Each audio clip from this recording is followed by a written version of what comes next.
Lower the wholesale price. At least make it half. Excuse me, who is this? One evening, while having an early dinner with my in-laws and husband, the home phone rang. It was unusual for the phone to ring at this hour. Puzzled, I answered, and the woman on the other end began speaking aggressively. When I asked for clarification, she shrieked, "How dare you ask who I am? You're so rude!" "Well, I don't know who you are if you don't introduce yourself." My in-laws looked worried, and my husband gestured. "Do you want me to take the phone?"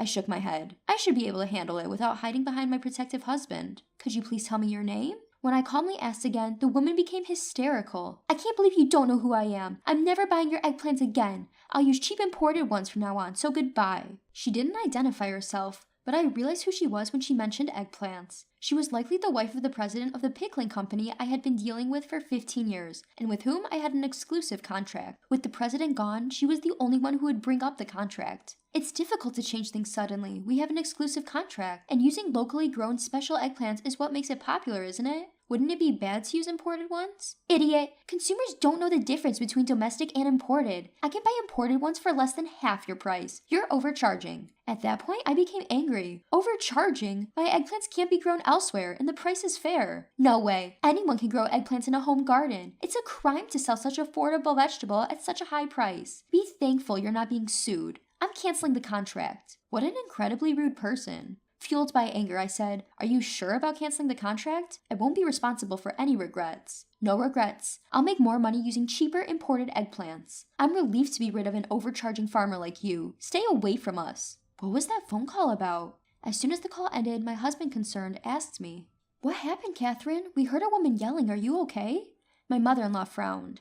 I began explaining to my family. "I'm Catherine, 49 years old. I am a full-time eggplant farmer for pickles. I've been married to my husband, the eldest son of a rice farming family, for over 20 years. Our daughter lives alone in the city as a college student, and our son just got a job in the city after graduating from college. My son told me, I'll come back when I find a bride, but I don't rely on that too much. My energetic in-laws and husband, who are approaching 80, are growing rice in their family home, while I and some part-timers are growing eggplants for pickling. The start of eggplant production was 15 years ago. In my hometown, small pickling eggplants have been famous since ancient times. However, these eggplants, while incredibly delicious, were known to be difficult to cultivate. They were weak against diseases and pests and would wither quickly. When I started selling them in small quantities at local direct sales outlets, I was approached by a local pickle company to enter into an exclusive contract. Due to the difficulty of cultivation, the exclusive contract offered a considerably higher price than selling regular eggplants in the market. When I heard about the deal, I was excited and thought it sounded interesting, but I was scared of being sued for breach of contract if the cultivation failed and I ended up in the red. As I was worrying, my husband said, "We have income from rice, so let's give it a try, even if it doesn't work out." And so my challenge began. I continued to try better cultivation methods every year, working diligently for 15 years despite many failures. The scale of the pickling company increased as they started selling online, and the volume of eggplants I delivered grew accordingly. Some companies heard that I was solely responsible for producing pickling eggplants and approached me for business, but I had no intention of expanding my eggplant production further. The exclusive contract was more difficult than I had expected. Although the income was stable with a fixed contract price, I had to deliver a certain amount without fail. I began to think that once my in-laws retired from the front lines of rice farming and my husband and I took over as the main rice farmers until our son took over the family business, it might be okay to quit the exclusive contract. However, I owed a debt of gratitude to the company president, so I continued to deliver the best eggplants every year as long as they wanted them. But last month, the situation changed drastically. At the beginning of last month, the company president collapsed at the factory and never returned. The president passed away last month, right? Hasn't it been 49 days yet? My mother-in-law murmurs. It was so sudden, poor thing. My mother-in-law sympathizes with the president, making a pained face. It's a relief that there's a successor, but he won't be able to return for a while, right?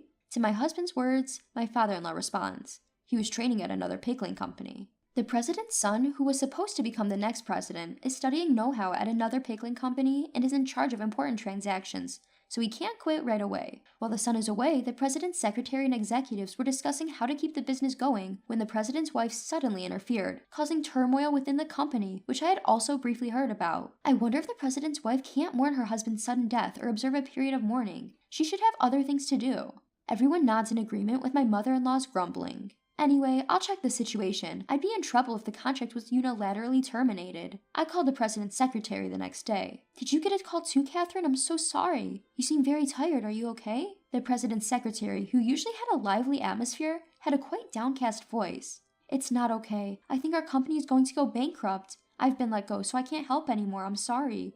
What? What do you mean you're being let go? When I asked in surprise, I was told that the president's wife was the cause. The president's wife, without understanding the basics of management, made unreasonable demands on various business partners and repeatedly harassed the employees. Originally, the president's wife was selfish and had a tough personality. The president knew about her personality and never let her be involved in the business. Now that the president is gone, the company is in chaos. The ideal company for the president's wife is one where she only makes money. She only thinks about how to use business partners and employees as cheaply as possible. There's no way a company can run like that. The president's secretary complained and continued. You should give up on them, Catherine. With your eggplants, you'll find new business partners in no time. But we have an exclusive contract, and I was planning to deliver properly at least this year, for the late president's sake. When I added that last part, the president's secretary sighed. I never thought the president would pass away so suddenly. It's really terrible now because of the president's wife. Longtime employees and part-timers are being forced to quit. Older people can't work as much as young people, and regular employees cost money. She's trying to hire only cheap foreign workers. Our pickles taste is our selling point, so there's nothing more valuable than experienced employees. Talent is treasure. Even though there's an exclusive contract, she doesn't understand common sense. It's best to get away.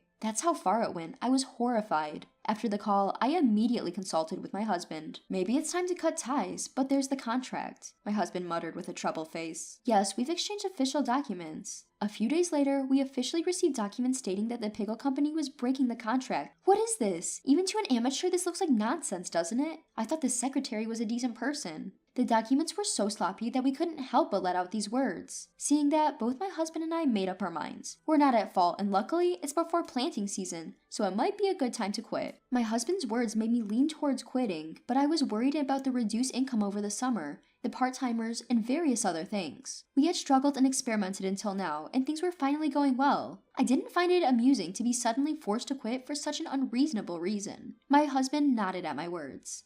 Let's think about income and the future later. I can't forgive the way she treated you, Catherine. It's their loss. They can't have cheap, low-quality imports bought just because they're cheap and the highest quality products made by us farmers with pride lumped together.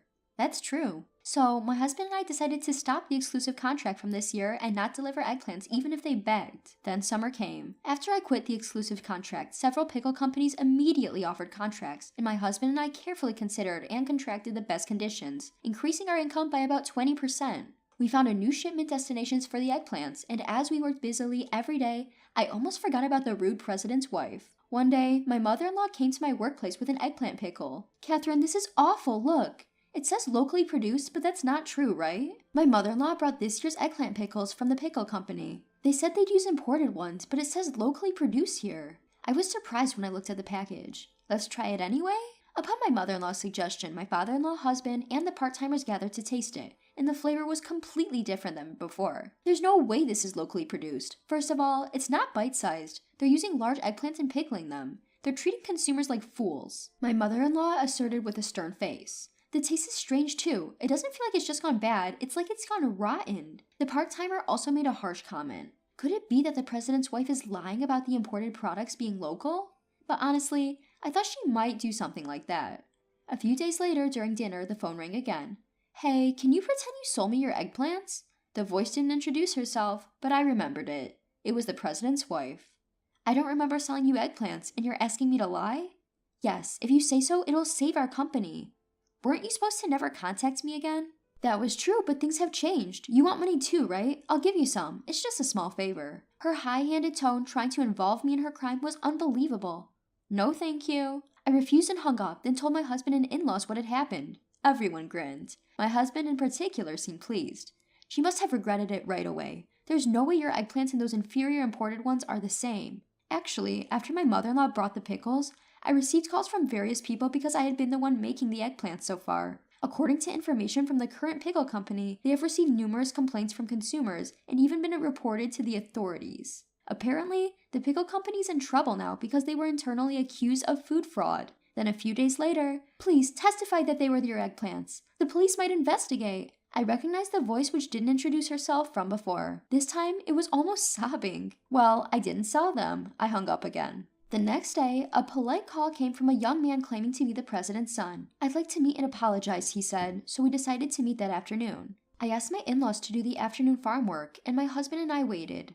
A young man, another young man, and a flashy older woman arrived. One was the president's son, the other his current secretary, and the woman was the president's wife. The two men were very polite, but the president's wife had a sullen attitude. Skipping greetings, the son forced the president's wife to bow her head, and they both prostrated themselves. Rubbing their heads on the floor, they apologized. Although I know the situation, is there any way you could supply eggplants again? The son pleaded, but I refused. I'm sorry, but it's impossible. You terminated our exclusive contract. I felt sorry for the son, but considering the president's wife's attitude and that we already had a contract with another company, it was truly impossible. He understood when I told him my honest feelings. Far from it, the president's son seemed to think it was only natural that I would refuse. I guess you're right. I'm very sorry for this. We unilaterally terminated the exclusive contract due to our circumstances, so we'll pay the penalty as initially agreed upon. He easily gave up and began preparing the documents with his secretary. Then, the president's wife widened her eyes. What are you thinking? We've been ripped off until now, so there's no need to pay the penalty. We got caught this time, but we can do better next time. It's the importer's fault that more than half of the imported eggplants were rotten. If we find a cheaper place, it'll be fine. So, you tried to use cheap imports and failed miserably. That's what Catherine told you, right? That you would regret it. When her husband made a sarcastic comment, the two young men said, Indeed, that's exactly right.